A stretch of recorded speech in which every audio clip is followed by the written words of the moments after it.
우리 지난주는 어린이주일이었고 이번 어버이주일이고 어버이주일을 나름대로 어떻게 잘 생각하고 계십니까?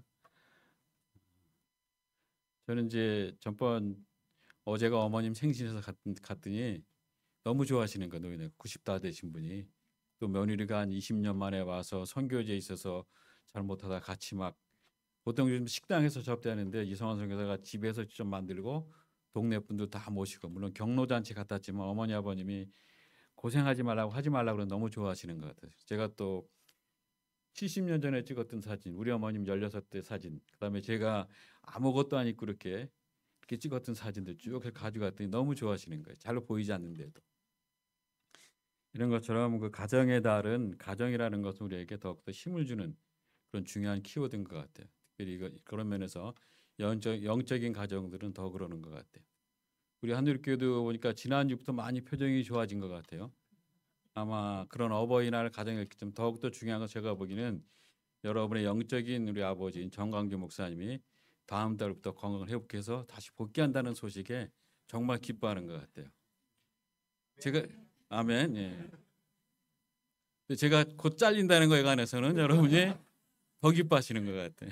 하여튼 농담이고 하여튼 여러분 우리 정광규 목사님이 건강을 잘 회복해서 다시 여러분과 강단에서 만나고 즐거운 교류가 있는 시간들이 기대가 되고요. 특별히 기도하기는 우리 주보에 보면 많은 환우분들이 있는데 그 환우분들이 정말 우리 목사님처럼 더욱더 회복되어서 더욱더 강건한 모습으로 주님께 드려지는 시간들이 더욱더 많았으면 좋겠습니다. 오늘은 그 시편 2편 말씀을 가지고 죽게 피하는 자는 복이 있도다라는 말씀으로 같이 말씀 나누겠습니다. 여러분 여러분 어떤 사람이 가장 복 있는 사람이라고 생각하십니까? 지난번에 그 시편 1편 말씀을 통해서 복 있는 사람에 대한 그런 말씀을 함께 나눴습니다.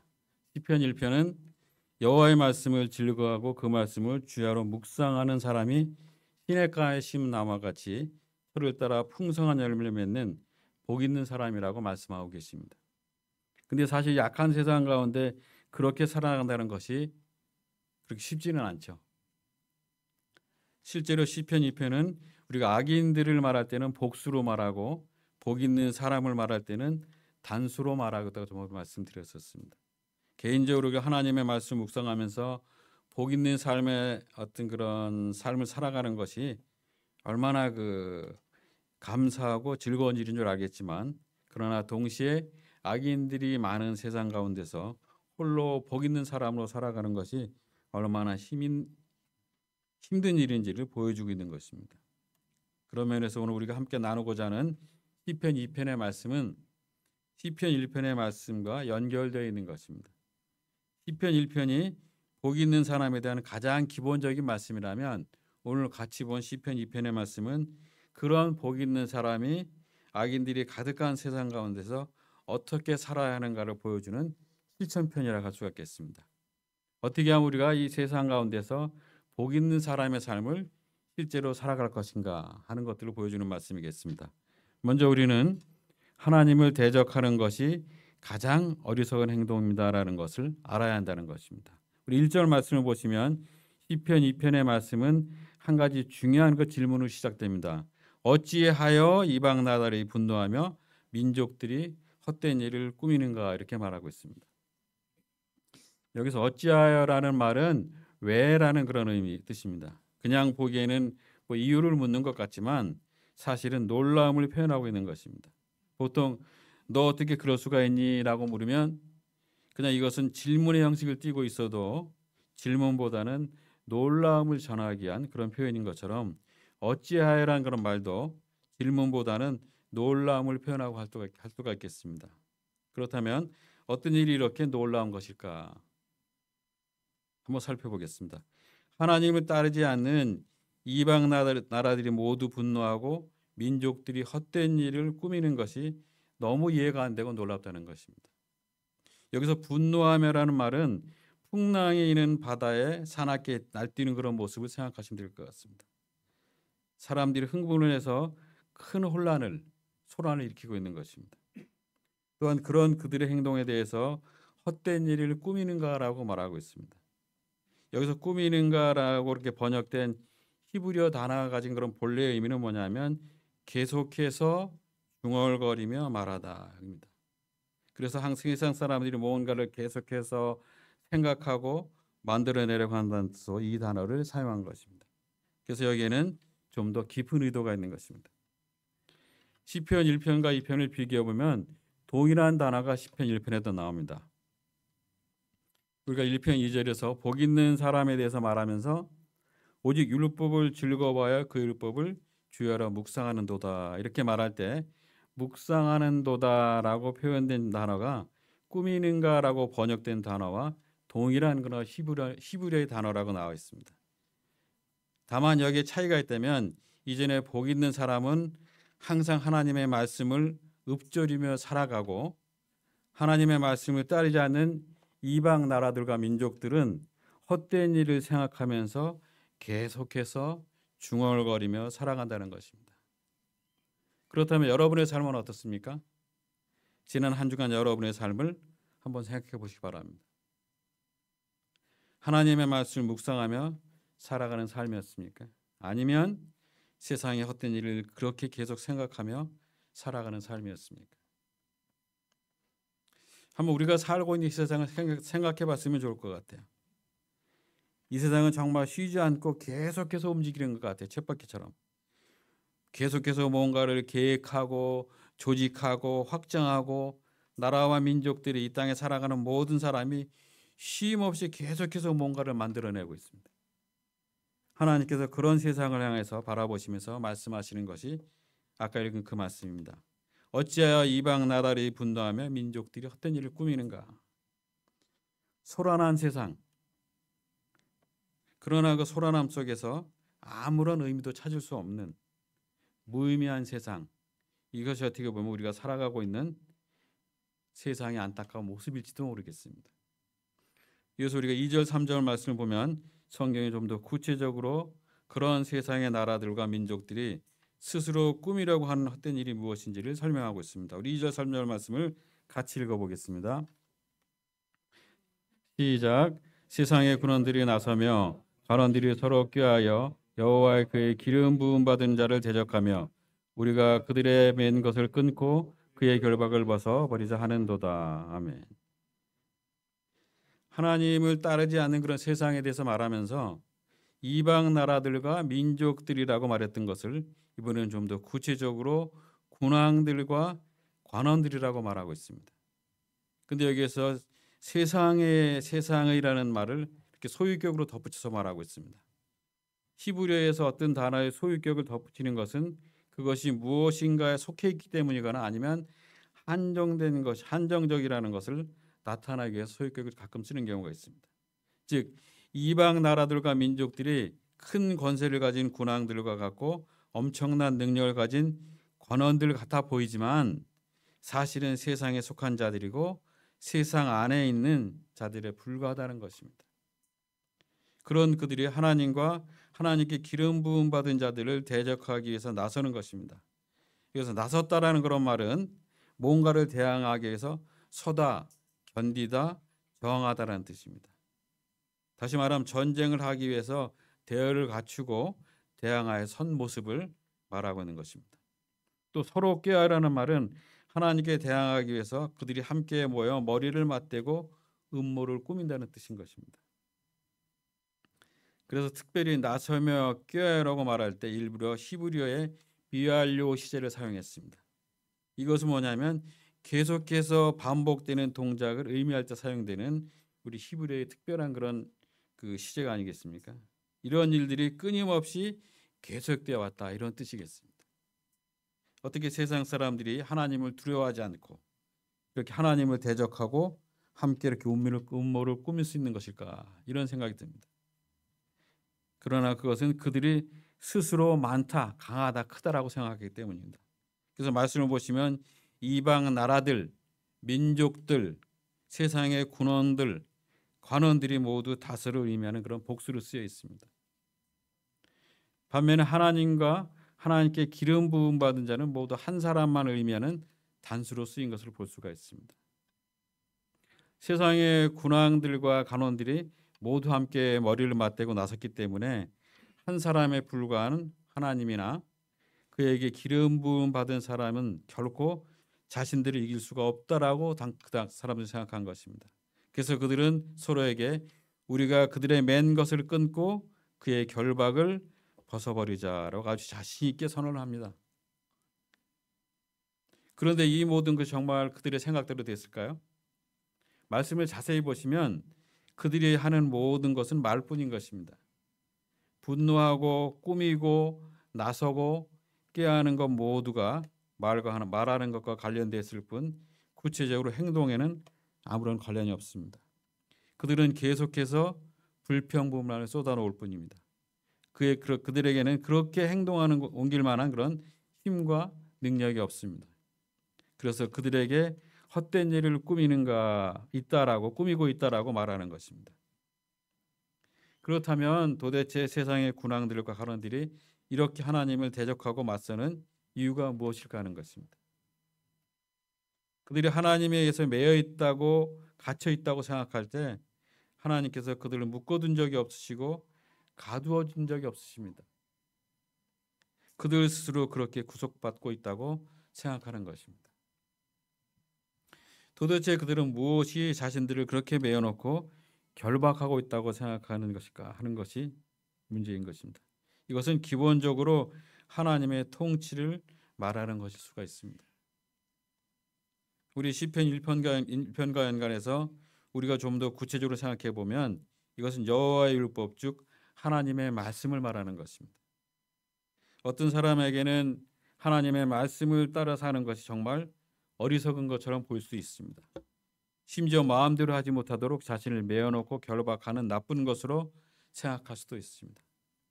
그래서 하나님의 말씀을 따르지 않고 그것을 대적하여서 자신의 뜻대로 그것을 끊어내고 풀어내고 살려는 것입니다. 그러나 시편 1편에서 이미 말씀하고 있는 것처럼 그런 사람들은 바람에 나는 겨와 같다고 말했습니다. 하나님께서 살짝 입김만 불어도 멀리 날아가 버리는 그런 가벼운 인생에 불과한 것입니다.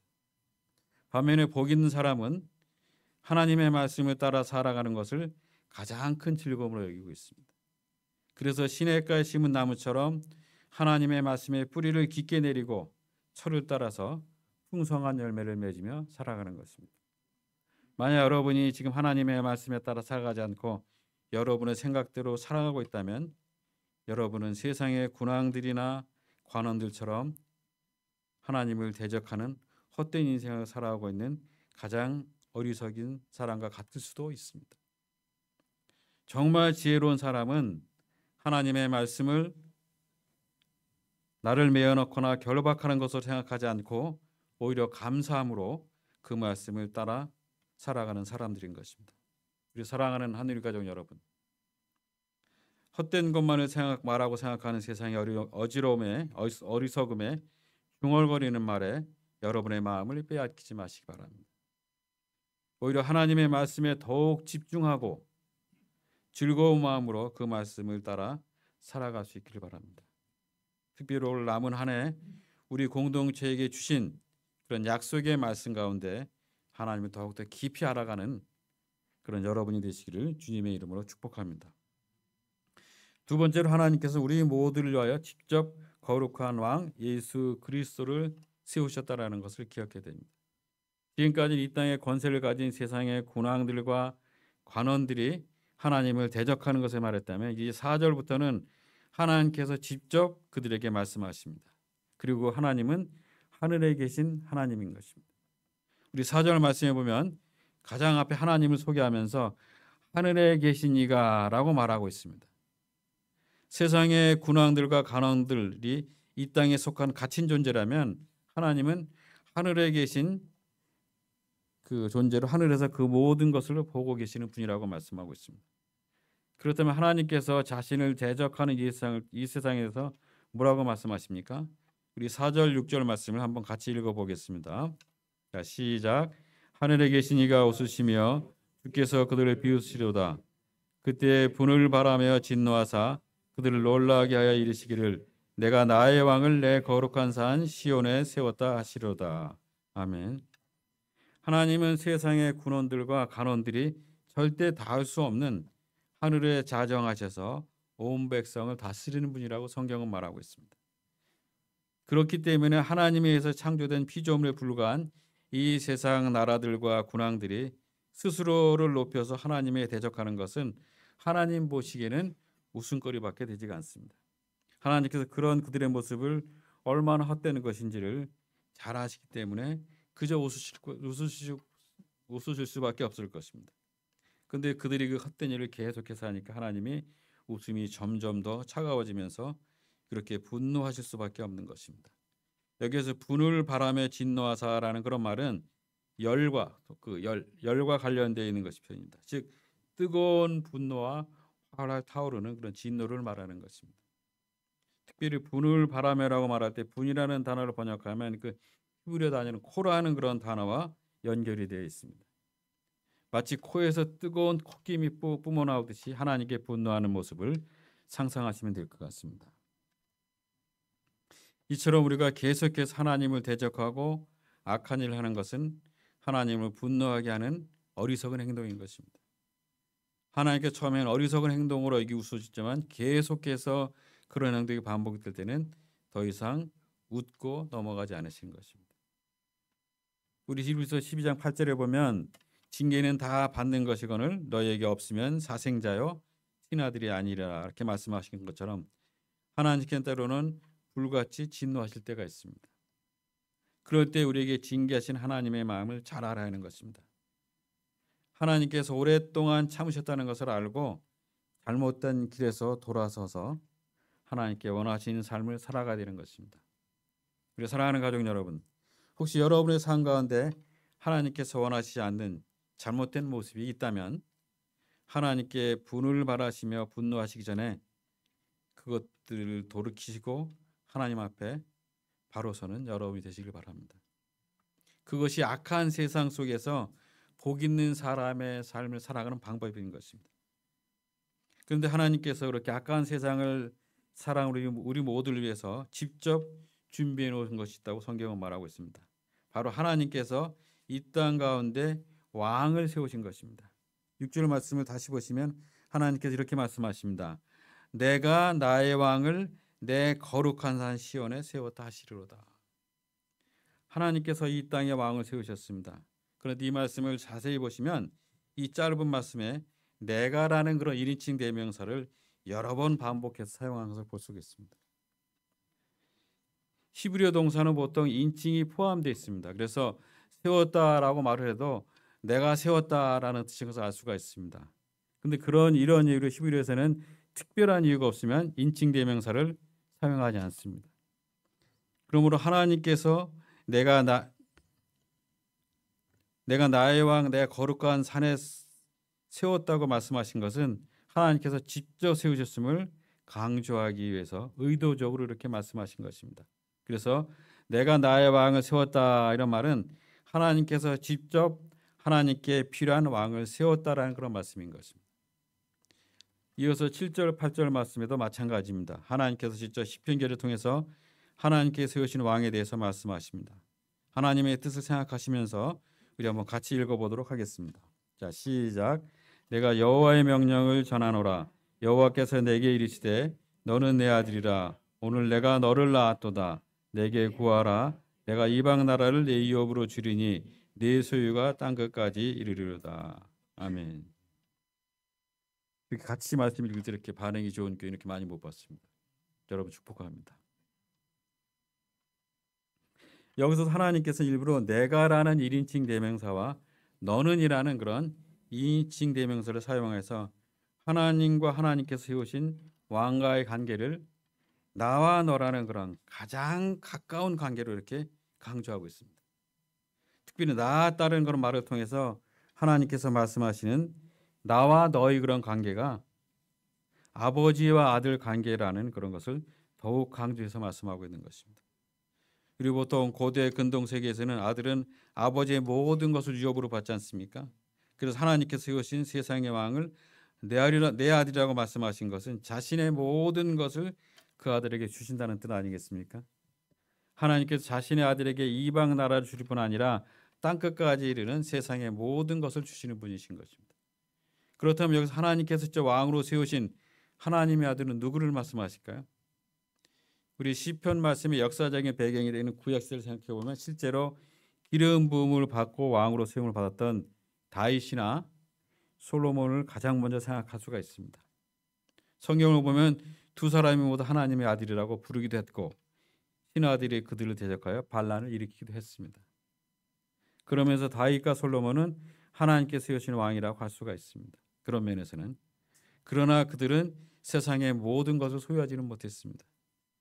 하나님께서 자신이 직접 세운 왕으로 하여금 이 세상의 모든 것을 소유하게 될 것이라고 말씀하셨는데 다윗이나 솔로몬 같은 세상의 왕은 단 한 번도 세상의 모든 것을 소유한 적이 없습니다. 그래서 이 말씀은 더 나아가서 이 땅의 영원한 구원자로 오신 예수 그리스도와 연결되어야 하는 것입니다. 하나님의 아들이시며 온 만물과 세상의 모든 것을 소유하신 예수님께서 이 세상을 구원하기 위해서 메시아로 이 땅에 오셨습니다. 내 소유가 땅끝까지 이르러다라는 하나님의 약속이 하나님의 아들이신 예수 그리스도를 통해서 이루어지게 된 것입니다. 또한 이 약속은 오늘 우리 모두에게 계속해서 이루어지고 있는 것입니다. 제가 계속하다는 단어 많이 쓰는데 신약 성경을 보면 예수님께서 땅끝까지 이르러다라는 건 똑같은 말씀을 2번 정도 사용했습니다. 우리 사도행전 1장 8절에 보면 오직 성령이 너희에게 임하시면 너희가 권능을 받고 예루살렘과 온 유대와 사마리아 땅끝까지 이르러 내 증인이 되리라. 이렇게 말씀합니다. 예수님께서 우리 모두에게 땅끝까지 이르게 될 텐데 이 어떻게 땅끝까지 가느냐? 내 증인이 되리라고 말씀하시면서 예수님의 증인으로 땅끝까지 갈 것이라고 말씀하셨습니다. 그리고 또 한번 마태복음 24장 14절에서는 마지막으로 제자들에게 이렇게 말씀하십니다. 이 천국 복음이 모든 민족에 증언되기 위하여 온 세상에 전파되리니 그제야 끝이 오리라. 세상 사람들은 자신의 힘으로 땅끝까지 이르고 자신의 돈으로 모든 것을 소유하라고 합니다. 그러나 예수님께서는 우리에게 예수님을 증거하는 증인으로 땅끝까지 이르게 될 것이라고 말씀하고 계십니다. 또한 예수 그리스도의 복음을 통하여 세상의 모든 것을 소유하게 될 것이라고 말씀하십니다. 사랑하는 한우리 가족 여러분, 이처럼 하나님께서는 하나님의 아들이신 예수 그리스도를 이 땅에 보내심으로 여러분 모두를 세상에서 가장 부유한 자로 세우셨습니다. 우리가 예수 그리스도의 증인으로 땅끝까지 이를 때 복음으로 세상의 모든 것을 소유하게 되는 것입니다. 우리가 이 일에 정말 최선을 다하고 있습니다. 우리 교회가 이 일에 최선을 다하고 있습니다. 교회 상황이 이렇게 너무 풍부하지 않은 상황 가운데서도 힘들고 어려운 가운데서도 교회의 재정과 에너지가 그 교회의 규모보다 넘치게 쓰여질 때가 있습니다. 불편하기도 할 수가 있습니다. 그러나 그런 것이 하나도 불편함이 없고 이상하지 않게 느끼는 것이 우리 한유리교회 성도들의 좋은 모습인 것 같습니다. 왜 그럴까요? 바로 우리 안에 그리스도로 인해서 부요함이 있기 때문에 그렇습니다. 복음이 주는 풍성함이 여러분 가운데 있기 때문에 그런 마음의 여유가 나올 수가 있습니다. 소위 말해서 인생의 마진이 생길 수가 있는 것입니다. 복음을 위해서 끝까지 내가 이 세상의 모든 것을 소유했다고 말씀하신 것처럼 복음을 통하여 땅끝까지 세상을 품고 소유하고 살아가기 때문에 우리가 이미 세상을 다 가지고 있기 때문에 이 작은 것들이 우리에게는 불편함이 느끼지 않는 것입니다. 하나님께서 세우신 진정한 예수 그리스도를 증거함으로 세상을 소유한 복 있는 삶을 살아가는 여러분 모두가 되시기를 주님의 이름으로 축복합니다. 마지막으로 우리는 하나님을 의지하는 사람이 가장 복이 있다는 것을 알아야 합니다. 우리 시편 말씀을 보면 하나님께서 세상의 군왕들과 관원들을 향해서 이렇게 말씀하십니다. 10절에 보면 그런즉 군왕들아 너희는 지혜를 얻으며 세상의 관원 재판관들아 너희는 교훈을 받을지어다. 여기서 그런즉이라는 말은 그리고라는 말과 지금이라는 말이 합쳐진 것입니다. 좀 더 정확하게 말하면 그런즉 지금 또는 지금 당장이라는 그런 의미인 것입니다. 하나님을 대적하는 것이 가장 어리석은 행동이라는 것을 알았고 하나님께서 세상의 왕으로 직접 예수 그리스도를 세우셨음을 알았다면 우리는 이제 어떻게 할까요? 더 이상 주저하지 말고 지금 당장 하나님의 지혜를 구하고 하나님의 교훈을 받아들여야 하는 것입니다. 그렇다면 하나님께서 말씀하시는 그 지혜와 교훈은 어떤 것인가 하는 것들을 우리 11절 12절 말씀을 같이 읽어보도록 하겠습니다. 11절 12절 시작. 여호와를 경외함으로 섬기고 떨며 즐거워할지어다. 그 아들에게 입 맞추라. 그렇지 아니하면 진노하심으로 너희가 길에서 망하리니 그 진노가 급하심이라. 여호와께 피하는 모든 사람은 다 복이 있도다. 아멘. 먼저 여호와를 경외함으로 섬기라고 말씀하셨습니다. 하나님을 경외한다는 것은 우리가 입으로만 하는 것이 아니라 말로만 하는 것이 아니라 정말 하나님을 경외하는 것은 하나님을 섬기는 것입니다. 그렇다면 우리가 어떤 모습으로 섬겨야 할까요? 방금 읽으신 말씀을 보면 떨며 즐거워할지어다라고 말했습니다. 진정으로 하나님을 경외하며 섬길 때 우리에게 두 가지 모습이 나타나야 됩니다. 먼저는 하나님 앞에 두려워 떠는 모습입니다. 얼마나 거룩한 분이고 얼마나 큰 능력과 위엄이 있는 분이라는 것을 우리가 안다면 그런 하나님 앞에서 우리가 섬기는 것이 두려울 수밖에 없습니다. 그래서 두려움에 떨며 하나님을 섬기는 것입니다. 그런데 동시에 그런 하나님께서 나를 얼마나 사랑하는지를 알면 정말 우리는 기뻐서 춤을 출 수밖에 없습니다. 하나님은 온 우주를 만드신 분이고 그 만물을 주관하신 분이신 것입니다. 근데 그런 하나님께서 나 같은 사람을 기억하시고 나의 기도에 귀를 기울이시고 나와 함께 하신다는 걸 생각해 보십시오. 얼마나 감사하고 우리가 기쁜 일입니까? 그런 하나님을 생각할 때마다 두려워 떨면서도 기뻐할 수밖에 없는 것입니다. 진정으로 하나님을 경외하며 섬기기 위해서는 그래서 이 두 가지가 우리에게 항상 있어야 되는 것입니다. 근데 참 사람의 마음은 간사해서 하나님에 대해서 두려워 떠는 마음과 즐거워하는 마음을 모두 갖는 것이 쉽지가 않은 것 같습니다. 하나님을 너무 두려워하면 하나님에 대해서 즐거워하는 마음을 잃어버리게 되고 하나님을 너무 즐거워하면 하나님을 두려워하는 마음을 잃어버리게 되는 것입니다. 우리 모두가 하나님을 섬기고 교회를 섬길 때에도 여러분 모두도 마찬가지인 겁니다. 내가 너무 두려워하는 마음만 가지면 아무것도 못할 수가 있습니다. 반면에 너무 편하게 생각하면 내가 마음대로 할 수가 있습니다. 그래서 하나님을 섬길 때는 우리 안에 두려운 마음과 즐거운 마음이 함께 있어야 되는 것입니다. 그래야만 처음 하나님을 섬기듯 하나님을 경외하는 마음으로 끝까지 하나님을 섬길 수가 있는 것입니다. 주님께서 허락하신 우리 여러분 한누리 교회 일도 정말 두렵고 떨리는 가운데 하나님을 섬기는 기쁨으로 여러분 해야 되는 것입니다. 이어서 11절 말씀해 보시면 시편 기자는 그 아들에게 입 맞추라고 말씀합니다. 하나님의 지혜를 얻고 그분의 교훈을 받은 것은 하나님을 경외함으로 섬기는 것과 함께 하나님의 아들이신 예수 그리스도에게 입 맞추는 것이기도 합니다. 이것을 우리의 입술을 하나님을 대적하는 것, 헛된 일을 하는데 사용하지 않고 하나님께 직접 세상의 왕으로 세우신 예수 그리스도에게 입을 맞춘 일에 사용하라고 말씀하신 것입니다. 특별히 고대 근동 세계에서 하나님 왕에게 입을 맞춘다는 말은 좀 더 정확하게 말하면 그의 발에 입을 맞추라는 뜻입니다. 누군가의 발에 입 맞추기 위해서는 가장 먼저 그 사람 앞에 무릎을 꿇고 고개를 숙여야 하는 것입니다. 이것은 그 사람 앞에 내 자신을 내려놓고 철저하게 복종하는 것을 의미합니다. 누가복음 7장에 보면 여러분 잘 아시는 것처럼 한 여인이 자신의 가장 비싼 향유컵을 깨서 예수님의 발 위에 묻고 자신의 머리카락으로 그 발을 닦는 것처럼 나의 가장 귀한 것을 내어드리면서 나의 전부를 다해서 우리가 예수님을 섬겨야 하는 것입니다. 이처럼 예수님께 입맞추기 위해서는 나의 것을 내려놓는 그런 결단이 있어야 되는 것입니다. 그럴 때 하나님께 주신 지혜롭고 교훈을 받아서 여러분이 하나님을 잘 섬길 수가 있는 것입니다. 우리가 하나님을 섬길 때 그럼 어떻게 섬겨야 하는지를 잘 생각해 보게 됩니다. 우리가 평상시에 내려놓는 훈련이 되지 않으면 정말 하나님을 섬겨야 할 때 내 것으로 인해 포기 못하고 하나님께 내려놓지 못해서 내 것을 포기하지 못해서 하나님을 온전히 섬기지 못하는 경우가 많습니다. 누가 이런 일을 통해서 내려놓는 게 뭔지 우리가 훈련받고 잘 기억했으면 좋겠습니다.